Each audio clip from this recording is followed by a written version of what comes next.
watch out, Unc, because survival horror is back. Remember the golden days? Remember the days of PewDiePie and all the jump scares? It was a great time.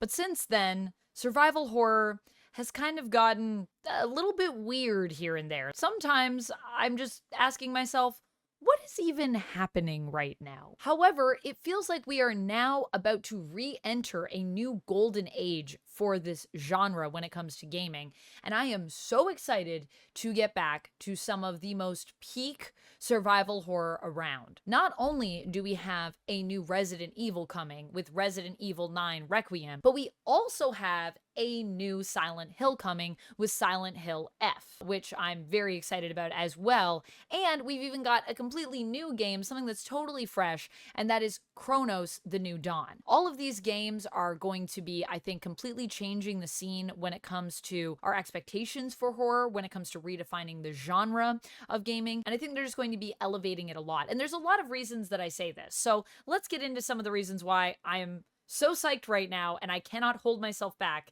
just from all of the games that I need to play. This year has been a lot in general for gaming, and we still have more games coming. Will I ever finish a game? No. Not at this rate, anyways. So first up, let's talk about Resident Evil 9 Requiem. So I just watched the trailer for this, and I also watched the demo that we got to see, first person and third person. I just have to say, this game looks like it is going to be a visual and an environmental feast for my senses. The sound design, the visuals, the fact that this is a game that is tempting me to turn on path tracing.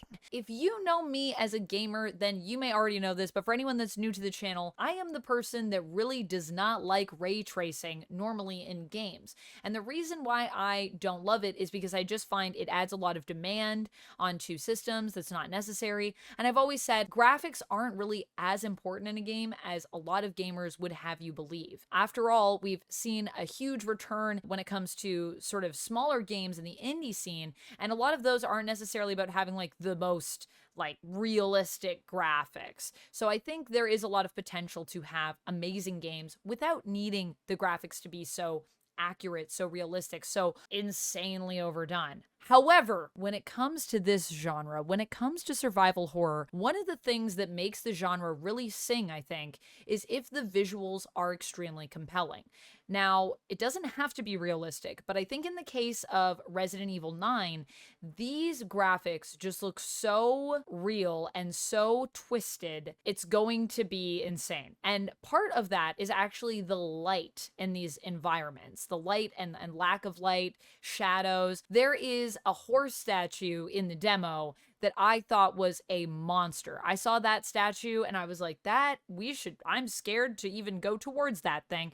And then later realized that's just a statue, which makes me feel like everything in this game is going to scare me. And the cool thing about what they're doing in RE9 is that it's not even actually ray tracing, it's something that's above that. So imagine if you took ray tracing and you basically turned it up to 11. That's what path tracing is. The difference between the two, I believe, is that ray tracing, we are tracing just rays of light, but with path tracing, we're not just tracing the light, we're also sort of adding in the refraction of light. So it's not just about how light hits one thing, it's about how light moves around in a space, in an area, how it bounces off stuff to create different lighting environments, which is kind of insane and allows you to do things like this, like have a reflection in the glass of yourself. As a vampire, do you know how long it's been since I've seen my reflection? A long time. Anytime we have reflections in games, I'm very excited about it. If you've watched me play any of The Last of Us, I got very hyped about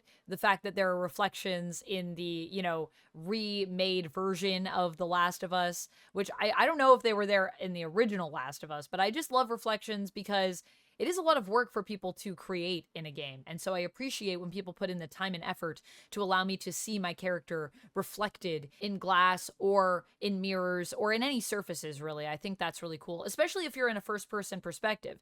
And the cool thing about RE9 is that we're now seeing a blend of perspectives as well. So you have first person as an option and you have third person. We started with third person, went to first person with Resident Evil, and now they're like, how about you decide? And I love having that freedom of choice. I'll probably be playing in first person mostly because I find that to be the most terrifying experience in this genre.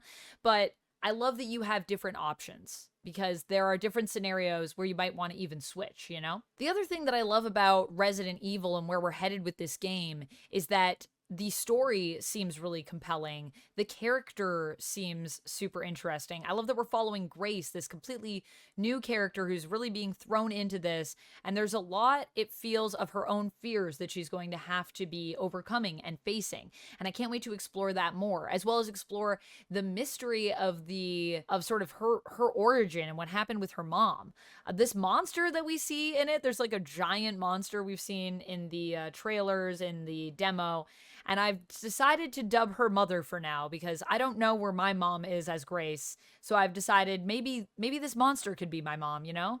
I'm just trying to hug her, but she keeps trying to bite me in the demo, it looks like. I'll just say every time I get bit, I just wanted a hug. It didn't work out that time. So yeah, I love exploring the environment in Resident Evil, and I just love what it does for monster creation, puzzles, and a little bit of, you know, unlocking the story as you go. There's so much cool lore in the world of Resident Evil. So speaking of things that also have, you know, great atmosphere and cool lore, I think there is some similarities with the next franchise I'm going to talk about here, which is Silent Hill F. I did watch the new look that we got at Silent Hill F as well from Gamescom, and man, this game, every time I see something new about it, I just think it's so cool, and I love how it's transporting Silent Hill to a new world. And I know some people feel conflicted about that, I guess I should say. Some people feel conflicted about that because I think Silent Hill is often associated with being its own place entirely. However, Silent Hill has moved before, and it seems it's doing so again.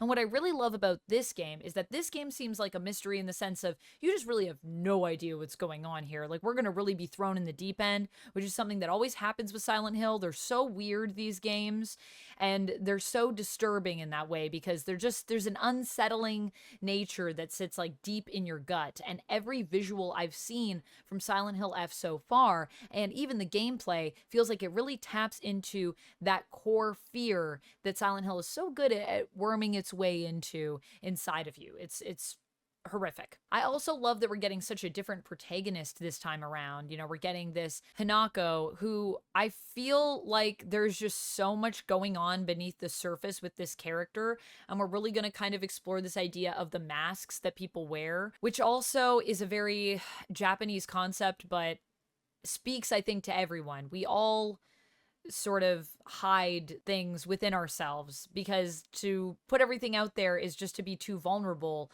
all the time, every day.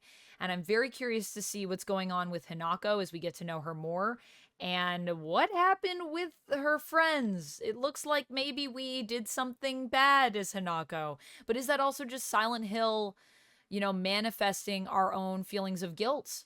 Is that true? Is that real? What is real? That's always the question with Silent Hill. What is reality? The other thing is I think I'm going to need to play this game twice when it comes out. I'm going to need to play it once on streaming in English, and then after that I'll probably go back and play it again in Japanese because I really want to play it in Japanese, but I also want people that are watching the stream to be able to easily understand what's happening even if they look away for a bit. And a lot of the people that watch my channel are obviously English speakers, so yes. Also, if you didn't know, I do stream here on YouTube and over at twitch.tv/vampx13. Make sure you check that out at some point. I could be live right now. Go click the live tab and see. Am I live? Maybe. I could be playing a horror game as you're watching this, potentially. Finally, we have our last game here, which is the new game from Bloober. It is Kronos: The New Dawn. And what I love about this game is while in the first two, we're playing protagonists who feel like they're really out of their depth and they're going to have to sort of go through a bit of a learning curve to figure out how best to deal with the unspeakable horrors that are all around them. When it comes to this next game, Kronos, we have the tools, I think, to do that. This is a horror game where you get to do two of my favorite things. One, you get to kick butt, which I love. 2, you get to save cats. And if there's nothing else that would want to compel you to play survival horror, I think saving cats is one of the most peak reasons to play this game. It has a little bit of a Dead Space vibe to it, especially with the design of this suit, which I really, really like. And the other cool thing is it seems like this is another game where we have a female protagonist. All 3 of these games seem to have female protagonists, which I think is really exciting as someone who, you know, is a woman and has been a gamer for years and has seen so many games where we've just had a lot of male protagonists. It's just cool that all 3 of these just happen to be doing that. And yet I feel like the female protagonists really fit in each of these stories for different reasons. Honestly, there's different reasons why they've clearly went with these protagonists for each game. So you got the mystery that's outside you got the mystery that's inside you, and of course you've got just going around and fighting monsters and kicking butt in a very sort of dilapidated post-apocalyptic looking area where you get to save cats. You've really got a breadth here, and what I love about where we're headed right now with this genre and why I'm so excited for games that are going to be coming out is because not only does it feel like we have massive range here between these 3 games even, and this is just some of what we're getting. There's tons of other horror that will be coming. But what I also love about this is each game feels like it's really trying to deliver above and beyond with what they're bringing to the table here. None of these games feel like they are just going to sit back and rest on, you know, oh, there's a few jump scares in there, like whatever, we got like a monster that looks scary. All of them are trying to go beyond what they have done before or trying to redefine the genre by doing something new and exciting. And that is what is getting me so excited to play all of these games. And then, of course, there's Vampire the Masquerade Bloodlines 2, which is going to be taking 2 clans and hiding them behind day 1 DLC that will be $20. But that's a video for another time, so we'll be talking more about that game, I'm sure, later on, because if I start, I won't be able to stop. Overall, though, I'm really excited for the genre of survival horror and it to finally have a super glorious comeback. It's been there, but it hasn't been booming like this in a while. Let me know your thoughts on all 3 of these games, as well as maybe what's happening with Bloodlines 2 if you feel so inclined, even though that is more of an RPG, down in the comments below. And I will see you down there. And let me know right now, what is a horror game that you've been playing that you have been loving, whether it's something new or something old, something classic. Let me know. I'll see you down in the comments. And until next time, friends, as always, stay nerdy. Bye! And if you like when I talk about horror survival games, if you like when I get into the spooky stuff, just click over here. This is horrifying.